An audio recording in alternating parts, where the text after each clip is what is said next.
শুভ সকাল। আজকের সংবাদ শিলচর, বৃহস্পতিবার 6 ফেব্রুয়ারি 2025, 23 মাঘ 1431।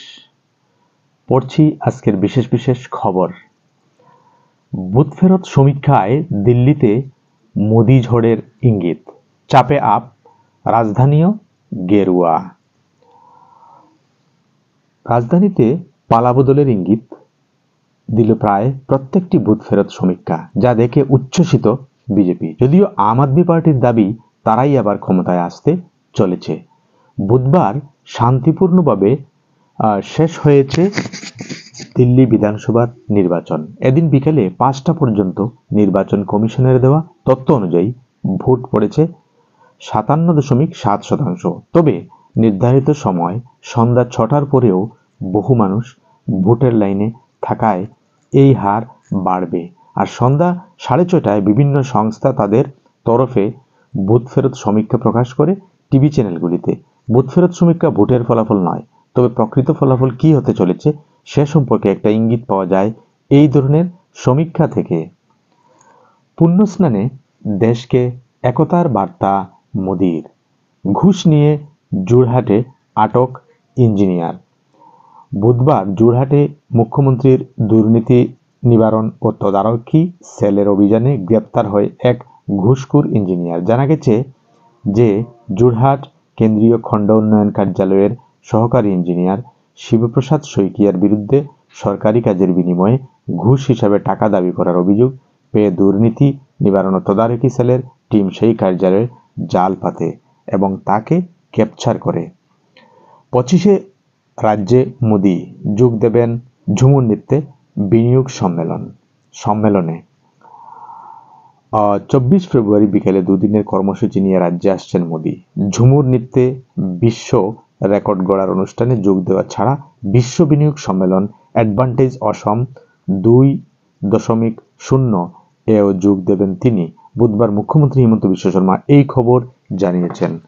পুরকর্মীদের চাকরি প্রাদেশিকরণ হচ্ছে, বিলে অনুমোদন মন্ত্রিসভার। সুলভ মূল্যের দোকানে 5 বছরের জন্য লাইসেন্স নবীকরণ। ছোট শহরের জলাশয় সংরক্ষণের বিধি। অবশেষে রাজ্যে পুর প্রশাসনের কর্মীদের চাকরি নিয়মিত করার সিদ্ধান্তে সিলমোহর দিল সরকার। বুধবার মন্ত্রিসভার বৈঠকে গৃহীত হয়েছে 10ম মিউনিসিপ্যালিটি এমপ্লয়িজ প্রভিন্সিয়ালাইজেশন বিল 2025। সেই বিল পেশ করা হবে বিধানসভায়।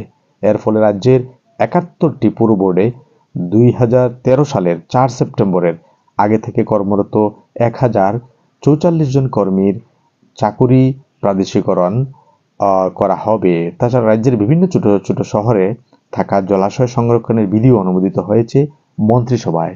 শিক্ষামন্ত্রীর প্রতিশ্রুতি, ক্যাবিনেট সিদ্ধান্ত অসার।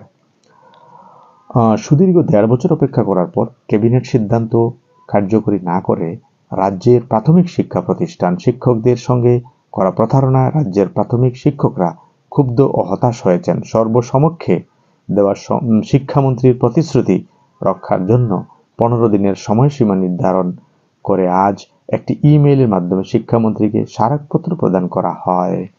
রাশিয়ার সঙ্গে যুদ্ধে 45,000 সেনা নিহত হয়েছে।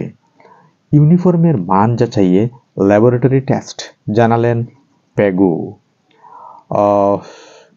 ছাত্রছাত্রীদের ইউনিফর্ম বণ্টনে শিক্ষা বিভাগের কার্যালয় কোনোভাবে জড়িত নয়। এক্ষেত্রে এসএমসি ও এসএমডিসির দায়িত্ব সর্বাধিক।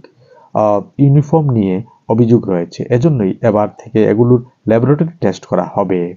বাংলাদেশি হিন্দুদের ভারতে ঠাঁই দিতে হবে। মৌলবাদীদের নির্যাতনের শিকার হিন্দুদের ভারতে আশ্রয় দেওয়ার দাবি জানাতে দিল্লি যাচ্ছেন পদ্মশ্রী স্বামী প্রদীপ্তানন্দ।